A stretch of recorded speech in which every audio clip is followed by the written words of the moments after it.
the beast. Howdy folks, welcome back to another episode. Running the beast this morning. I got a pig that's started to pattern over the last 4 to 5 days. It's a big old sandy colored boar, and it's been a long time since I've seen pigs this size on this property. I don't know what the deal is, but it seems like the last 2 years during the middle of deer season, all my pigs just up and leave and they're gone, and I don't really understand why, because between the food plot, the big oat field, I got water, 3 feeders with protein and corn. I'm not really sure why they disappear. They just do. So it's kind of strange. I guess it's sort of a good problem to have if you're just a hardcore deer hunter. But as a dude that makes part of his living sticking pigs and making YouTube videos about it, crusty ones at that, I like having them around. So anyway, a little rundown on the Broadheads. It's a 2-inch mechanical, very expensive one at that. Pack of 2 is $60. I've had one in my quiver. I've actually had rotated through 4 of them. Now I've spent over $130 on 4 Broadheads. I've been using them here and there. We'll get to that towards the end of the video. This is my last one. It's been in my quiver all deer season, essentially. I've taken a hog or 2, stuck a deer. That'll all be at the end of the video. We'll get into that. But I really want to run this Broadhead through the paces, and the best way to do that, to me, in my opinion, is to shoot a nice hog. So that's what we're going to do this morning. But before we do that, I want to share the verse of the day with you guys. It comes from Exodus chapter 20, verse 8. It says, "Remember to observe the Sabbath day by keeping it holy." I want to encourage you to go in and read that scripture before and after that one particular verse. And I also want to encourage you guys to get up and go to church on a Sunday morning. Find a good Bible-believing church and get yourself plugged in. I promise most folks don't bite. Anyway, we're running the 80-pound Matthews lift, the touch over 500 grain arrow. That includes the Broadhead and the knock. We're gonna go get tucked away and see if we can't make friends with a new sandy colored, tannish colored boar hog. Here we go.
Well, I'll be honest, it's not looking too promising. The shot was exactly in line with that offside shoulder. Middle of the body, I would have maybe tucked it a little bit closer to the onside shoulder, but the penetration was lacking. That's my biggest thing. I'm down here on the ground. It's very cold, as you might be able to tell. 24 degrees this morning. Already see a little bit of red stuff on the ground, so nothing left to do but to pick up the track now. It's been about 20-25 minutes, somewhere in there. So gonna pick up the track right here. We're gonna follow it out. Have a feeling that this pig made it to the neighbor's property, but we'll see. He was standing right about here. I've already got some red here. It's pumping decently well so far. Here's my foot for reference. Little bitty drips. Kind of spotty so far, but not terrible. My trail camera took a picture at just the perfect time, so I do know that I did not get a pass through because I could see the opposite side. But anyway, I'm still seeing some pretty pretty decent stuff here.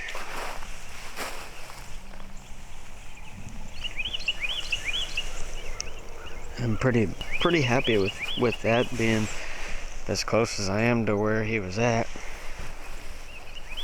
Maybe our first stucking. I'm gonna remain optimistic. I'd really like to find this hog.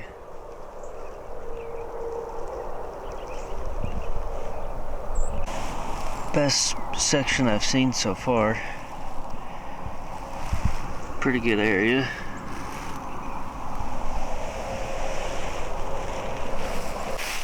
Been letting it go pretty good now. There's some more high up. Some more high up here as well. It's my last spot on that mesquite sapling. I'm probably 35, 40 yards from the feeder. Piling it on real thick now. It's getting better and better. I'm digging this. I'm hoping he's not far. I'm gonna have to belly crawl through here, and then we'll see what's happening on the other side. Paint it thick.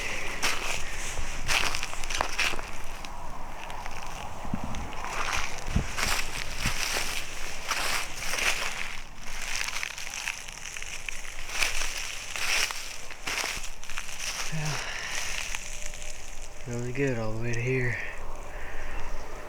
That'd be the neighbor's fence. Just sent a text out to the landowner of this property here, and maybe there's not any of his deer hunters that are here this weekend. I can just pop across and grab this pig. But I have asked for permission nonetheless. I'm gonna hold my side of the fence until I get a green light, if I even do at all. Times in the past that I've texted him and asked him about it, he's let me go ahead and go. Whether or not he lets me today, I don't know, but we'll see. Either way, the last, I don't know, probably 10, 15 yards have been really, really good. I'm surprised that he's made it this far. With the way that this hog scrambled through the brush, he's a good 80 to 100 yards to this fence and still going. And it's looking pretty good on the other side. I don't think he's going to be far. I think he's just going to be, there's a little block of woods right here. There's a clearing on the other side of that. And then on the other side of that is cedar thicket. And I think he's going to be in there. Either way, I'm going to back out and probably pack up and wait on a green light if I even get one. I hope I do, because I'd really like to find this pig. It's good, probably 150, 175 pound hog. Not a bad pig at all. Solid red. I really like these colored pigs that I've been seeing lately. But anyway, I'm gonna go pack up real quick, wait on a green light, maybe try to warm up a little bit. It is cold. My hands feel like they're blocks of ice. It's actually pretty dang painful. I want to know down in the comment section below what you guys use, other than just like your standard hand warmers. Them things are getting kind of expensive. But like as far as gloves go, or those pouches that you can clip around your waist, like what are you guys using to keep your hands and your feet warm? I'm kind of thinking about investing in some battery powered, like heated insoles. I think that would just rock my world and make it so much better. But as far as my hands go, like I'm weird because the tip of my nose, my ears, my face can be frozen solid with frost sitting on top of them. Doesn't bother me, not even in the slightest. The second my hands and my feet get to feeling the way that they are now, I'm flat out miserable, and I'm done. Like I will literally go inside or get out of the stand or whatever. John said, sure, that will be fine. Thank you for letting me know. Yeah, baby, let's go. I didn't even have to leave and get all the way packed up. Purple for thee, but not for me. At least not today, anyway. But real quick before I pass this fence, y'all tell me in the comments, what are y'all using to keep your hands warm? Because I'm flat out miserable right now. It's just like years and years ago, I invested in some really expensive, I think they were Sitka brand gloves, and that was one of the worst purchases I think I've ever made, and that's why I wear First Light now. My hands were flat out miserable. So I'm curious to know what all you guys are using. Anyway, let's get across in this fence, hopefully not tear any holes in my puffy pants, and then we'll continue this track. This is insane. I mean, just literally just painting it. It is insane. I don't know how he's made it as far as he has. He's been doing it like this for 50 yards now.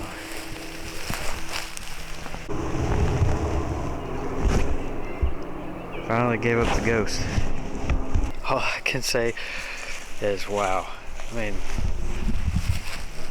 look at that. It's crazy.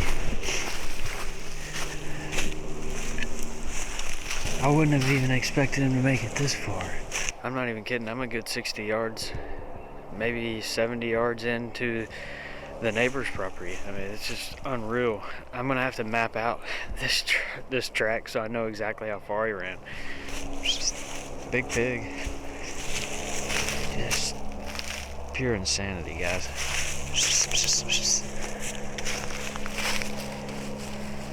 Woo-wee. Look at those wetters. You're a stinking son of a gun, ain't you? I don't know, he might go over 200. Well, the Broadhead survived. This blade here is sharper than this blade. I'm gonna have to test the Broadhead's functionality. I've never seen one, or this beast in particular, I've never seen it lock back like that. It's gonna need to be cleaned out and maybe it'll be put back together. We'll see. The tip is surprisingly still in great shape. No real damage there. Still got a pretty sticky point to it. From what I can tell, no bent blades, so that's nice. But we'll clean it all up and take another look at it, see if it's gonna be functional again, if I can put it back in the quiver, and even if I can, I'm not sure that I will.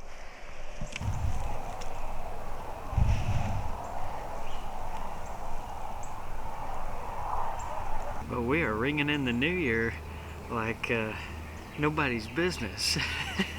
I knew this hog was big. I didn't think he was this big. He's looking a lot bigger in person than what he did on the trail camera. That's for sure, no doubt about it. This dude came to that feeder yesterday morning at about 7 a.m. And 2 days prior to that, in the evenings after dark, he was coming in just randomly, just like that, switched to a morning pattern.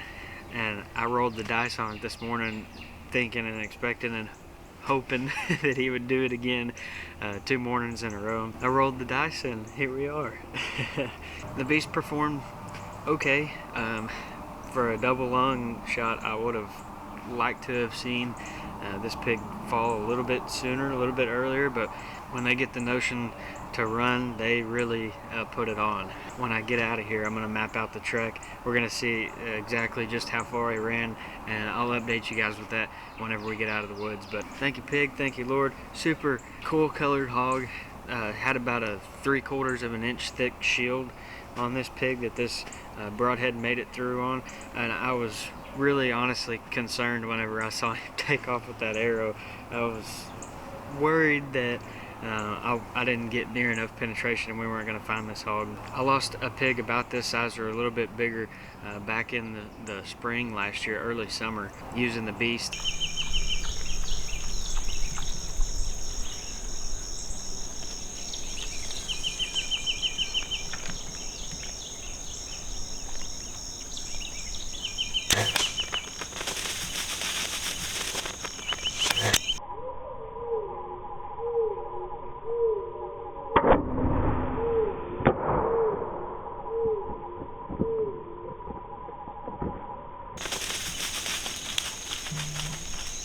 Then I also lost a really nice whitetail buck this fall. I can laugh about it now. It's been about a month and a half ago. It doesn't sting so bad now, but horrible penetration.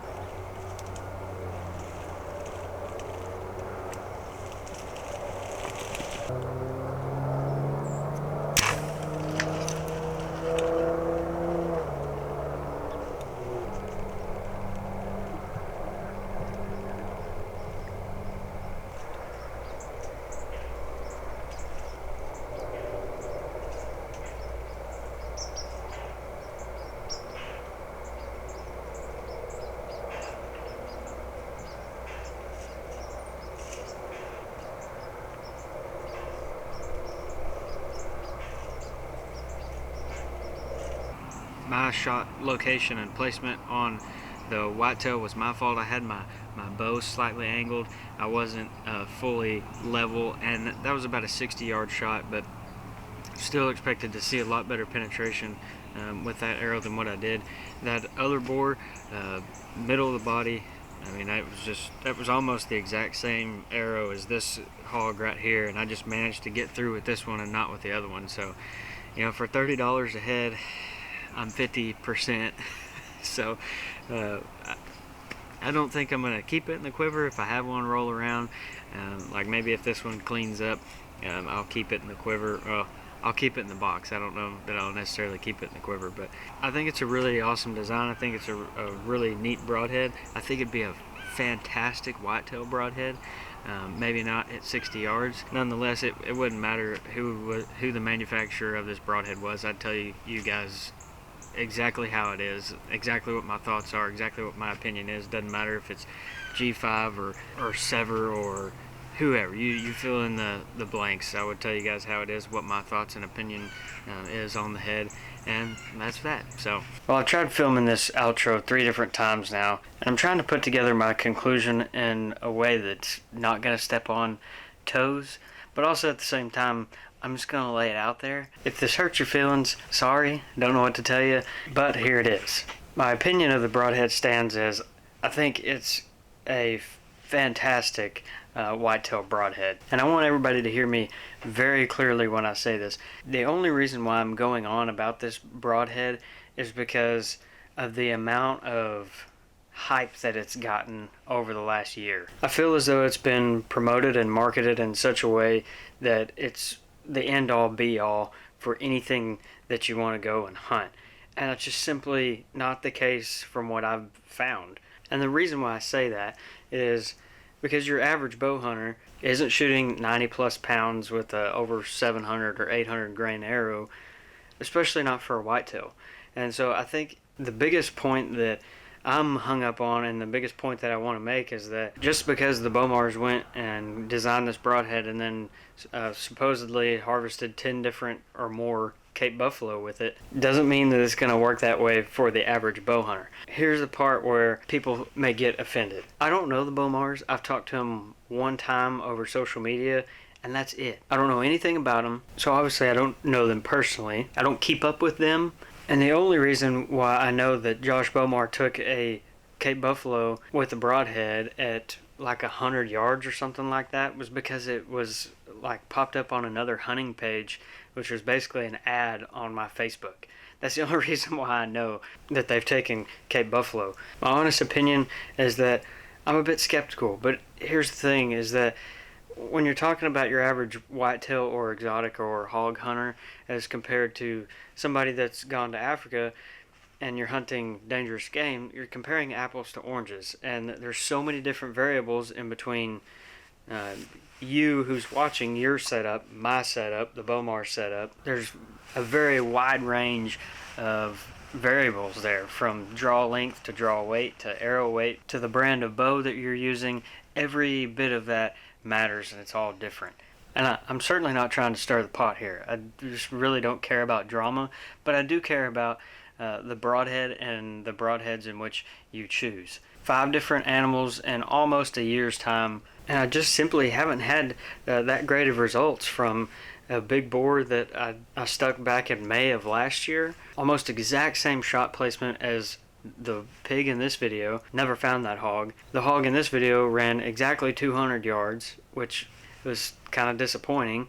Stuck a nice whitetail at 60 yards out of the oat field this fall at 60 yards with an 80-pound bow at a 28.5 inch draw length, and I suffered bare minimum penetration. I'm talking like next to nothing.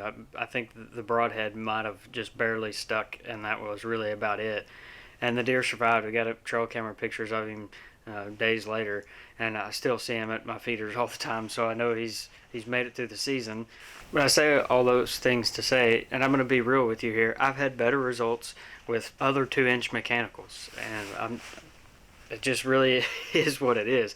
A better penetration, shorter track jobs, and that's been on bigger hogs than the one in this video, and the one from last May that I just played a clip from, I've taken several over 300 pounds with a mechanical broadhead, and you don't have to take my word for it. There's video for it, and you can go back and you can watch those videos. But here's the deal. I took 10 or 11 animals in Africa like 6 years ago with my bow. I've been to Africa. I've hunted Colorado and New Mexico and Nebraska, and I've hunted the Midwest, and I've hunted lots of different exotics and hundreds of pigs with a bow. And it wouldn't matter who the manufacturer of this broadhead was or is.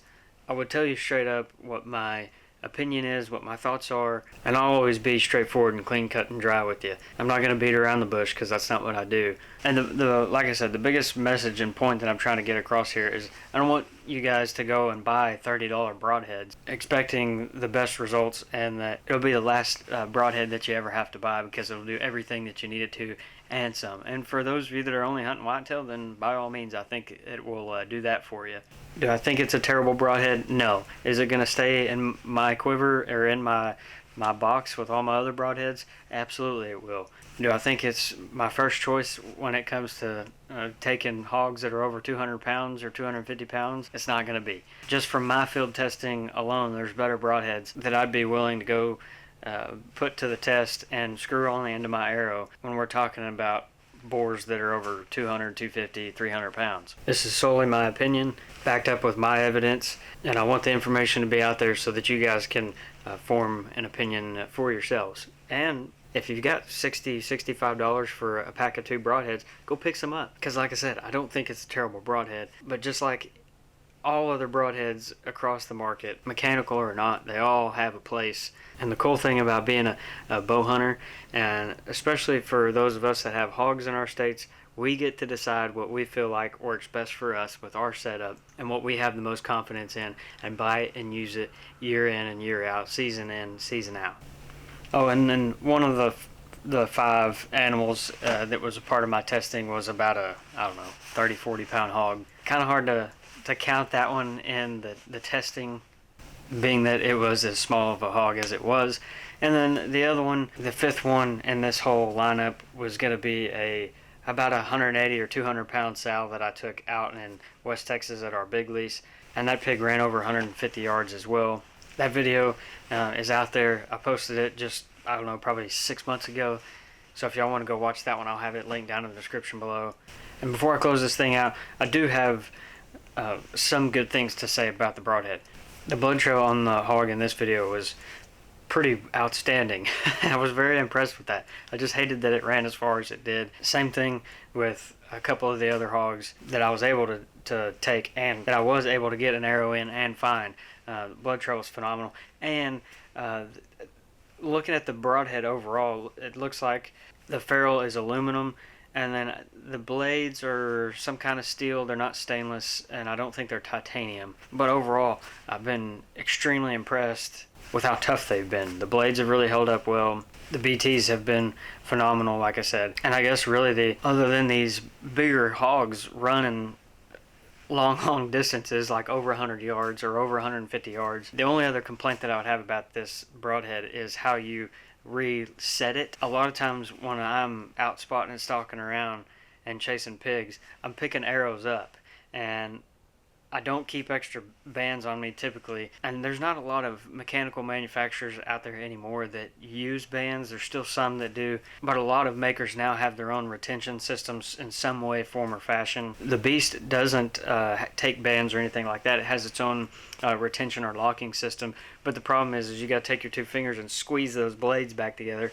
And if you stuck it through a hog or through a deer or whatever, and you go and reset it, like for me in my case, if I went and picked that arrow up and was still chasing a group of hogs, or got on another group and just slinging arrows left and right, I'd have a really hard time resetting that broadhead with my bare fingers, because I'm not going to carry around the little chain link finger cover protector things. So that's really the only couple of complaints that I have. Overall, I think it's a good broadhead for just about anybody, but also, as I mentioned, I don't want people to think that it's the end-all, be-all, the best thing, and you can go to Africa with it and do whatever you want to.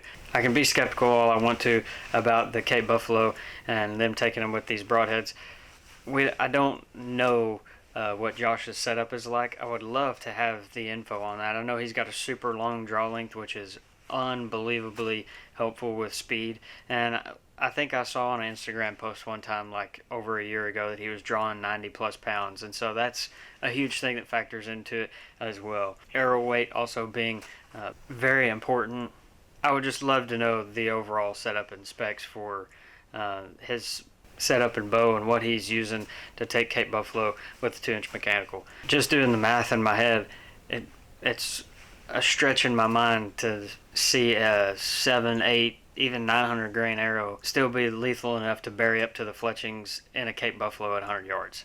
And even just shooting that distance in general is not out of my realm of comfort. It's something that I do from time to time, but doing it with a arrow that heavy just it leans me to be a bit skeptical, and I'll leave it at that. I hope all this information was helpful. Hope nobody takes it the wrong way. I'm sure there'll be somebody, and if there is, well, you can formulate your own opinion, and you can be mad at me if you want to. But I said what I said, and I'd love to hear y'all's thoughts down in the comment section below. Again, not bashing anybody, and so long as you're in the outdoor industry and you're doing the right thing, I'll stand behind you, because us as hunters need to do that. Thank you guys so much for watching. Hope that y'all enjoyed this one. Y'all are awesome, and I'll see you in just a few days.